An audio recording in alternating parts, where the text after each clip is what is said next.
With the mid-season changes finally out of the way, Overwatch is definitely struggling right now, and I can feel it in the viewer count, see it in the interest of the community, and overall, I think that Overwatch is gonna die without these key changes. So let's break down and talk about why Overwatch is dying and what Blizzard should do to fix it. Now, before we jump in, our question of the day is, if you were in charge at Blizzard, what would you do right now to Overwatch to put it on the path to success? Let me know. Now, the first problem that is hitting Overwatch hard is the ranked problem. You see, after PvE, a lot of people were rightfully pissed off at Blizzard and pissed off at Overwatch, but there's a huge group of the audience that play Overwatch, myself included, that's more interested in the competitive aspect of the game. We never really were that interested in PvE, nor did we think that it should have been that big of a priority. And while we might be pretty pissed off that Blizzard spent 2, 3, 4 years chasing something that basically took away from the competitive aspect of the game without delivering anything meaningful in the back end, Overwatch 2 is still failing to cater to people that are ranked only or competitive grinders. First off, there's a huge lack of faith in the rank system as a whole. There's been bugs in the rank system that held people back early on. There has been inflation in the rank system and deflation in the rank system, and ultimately people don't really put any value to a rank at all. People will say something like, hey, Grandmaster is super simple to get to, or other people will say, hey, the system is less balanced than ever. And just as a blanket statement, most people that play this game competitively do agree that this might be one of the worst rank systems out of any competitive game that we actively play, even worse than Overwatch 1 by quite a mile, mainly because there's no transparency in the rank that you're going up and down, and you'll get some really weird situations that happen, like going 5 and 5 and then de-ranking multiple ranks, or maybe you go 5 and 0 sometimes and you don't rank up because you're really low in rank or you are on a loss streak. And yes, now they finally added it in to where you can see what percentage of the player base you're above in the rank you're in, but this just actually makes us like convert it to an actual SR rank, which is so weird because they're keeping everything behind closed doors, taking away that transparency in your ranked number, but then still giving you enough information to piece it together if you just like try hard, while at the same time making people more freaking confused. I mean, as a whole, this rank system doesn't really make that much sense. I mean, it's gotten better over time, but a lot of people don't like it. A lot of people don't agree with it. There's huge imbalances in the games, and a whole other aspect of this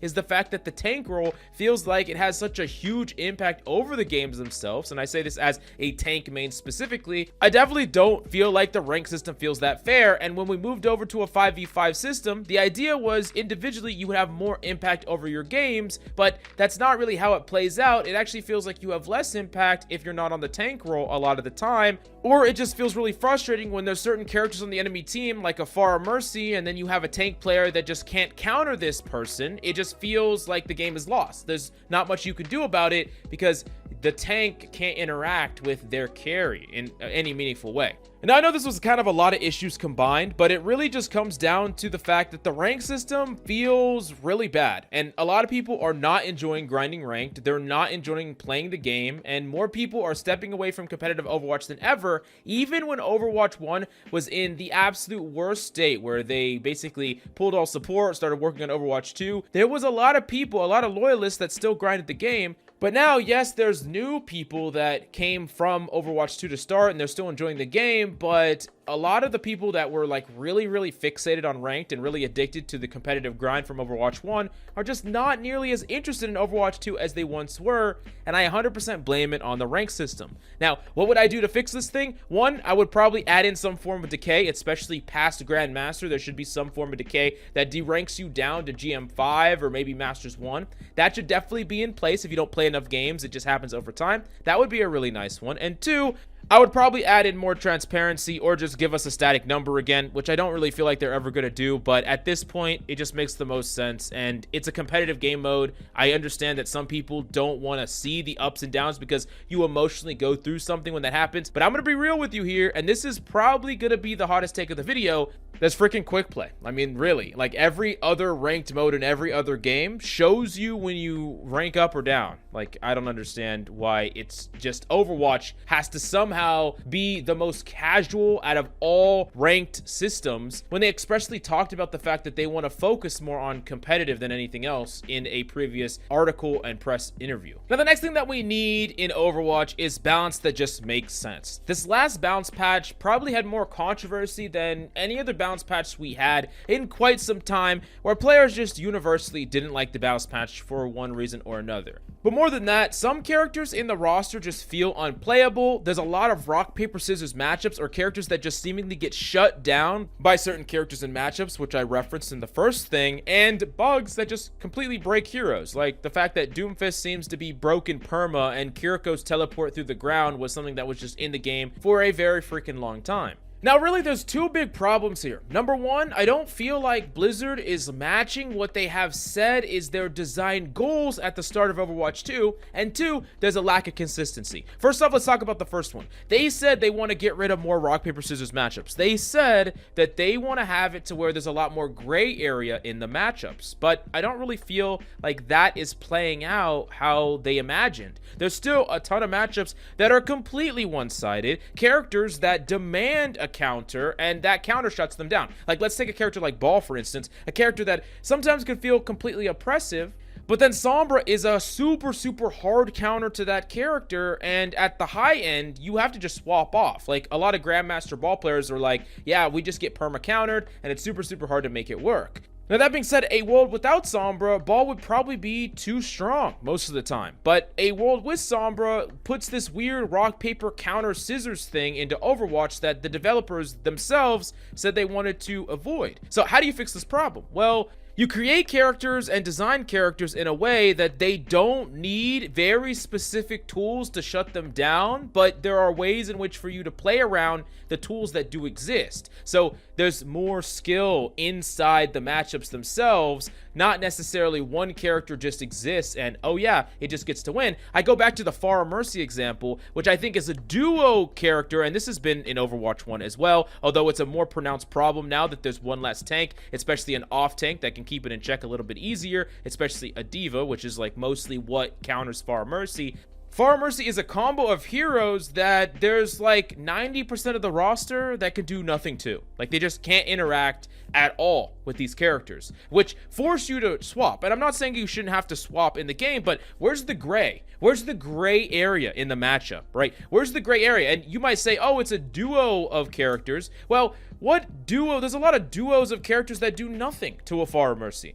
Genji and Winston. Oh yeah, you're doing a lot to a Pharah Mercy. Like, there's a whole bunch of characters that they work well together, but they just can't do anything in the matchup. And I do think that a design shift to actually making things less rock, paper, scissors and relying less on swaps and more on playstyle changes is a good design philosophy, and it's what they actually said they wanted to do at the start. I just don't really think they've lived up to that. And the second problem, like I said, is the inconsistency in the design philosophy of the game. And when I say inconsistency, they say that they want to do one thing and then they do something else. They say, hey, we want high skill, high mechanical skill to be something that shines through, and then they like mega buff a character like Moira, which obviously requires less mechanical skill than many of the other characters in the roster. They say that they want to get rid of one-shots or they want to target the one-shot problem, but then Hanzo can still one-shot the majority of the cast. I think it's really important that if you have a design philosophy that you try to do things that go for that design philosophy. Like, imagine you're in like a freaking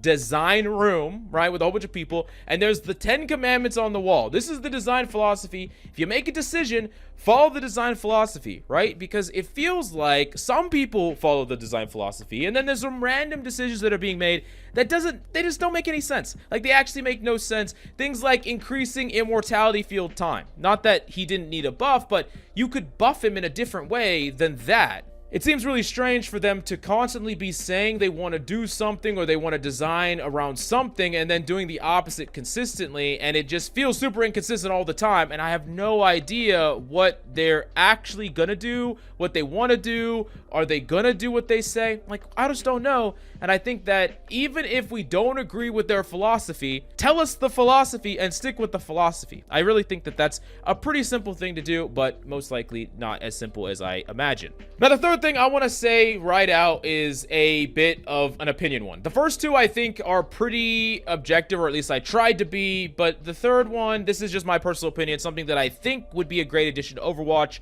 Not necessarily as killing Overwatch, but it's still a problem in the balance. I think it's like a gaping hole in balance right now, and it's the DPS role passive. If we look at the passives to tank, they make sense tank-wide. Having a CC reduction and generating less ultimate charge, that makes sense role-wide. If we look at the supports, having it to where they have a self-heal when they don't take damage, I think that matters role-wide. I think that's a good role-wide change so that supports don't have to pocket each other. If you have good positioning and you can deny line of sight, you can get healed. This is good role-wide. But then we look at the DPS category and we look at the reload aspect where you get faster reload time.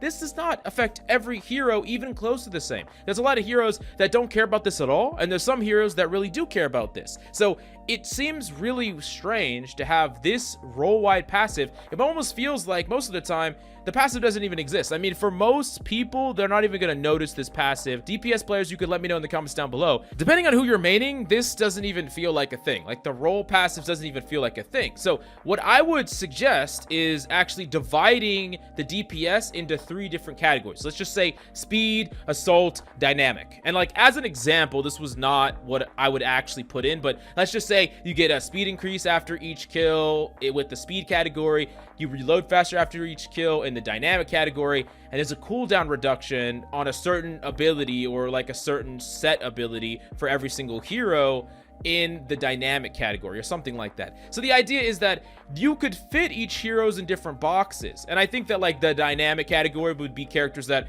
are a bit on the more untraditional side, you know, Sim, Torb, stuff like that. Assault would be characters that could really get that reload value. Cassidy, Ashe, Soldier maybe. And then speed would be characters that have, you know, movement, right? Maybe it's Reaper, maybe it's Genji, maybe it's Tracer. And yes, I know you would have to nerf things and balance things around and everything like that, but I think going into the future, it would give certain DPS characters more of an identity. And when every DPS character plays so much different than one another, they're not like the tank and the DPS role. And I do think maybe you could make an argument that, you know, some tanks should have a little bit different. There are mobility tanks that are a little different, but I still think that the CC reduction and the less ultimate charge is still good role wide, but the DPS role, not so much. So if it was up to me, I would split them. And like I said, this is purely an opinion on the DPS one.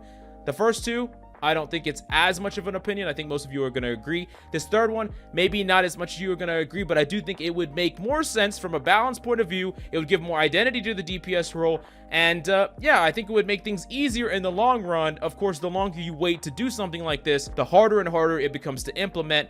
It would have been best to do it like right at the start of Overwatch 2 if you're going to do something like this. But based on the fact that they took away a huge part of the DPS passive post Overwatch 2 release, I don't really think they thought big picture as far as this passive is concerned. Now, these are the 3 big things that I think need to be addressed in Overwatch to save it, because yes, I know most people have already left and a whole bunch of people are pissed and PvE, yada yada, but the competitive scene is still here and we're still interested in the game. We like playing the game, but if these problems aren't fixed, especially the first 2, you could lose the competitive sector of the game, which means there's no one left. I mean, except for you, who spends your Saturday nights in the 18+ workshop lobbies. I see you.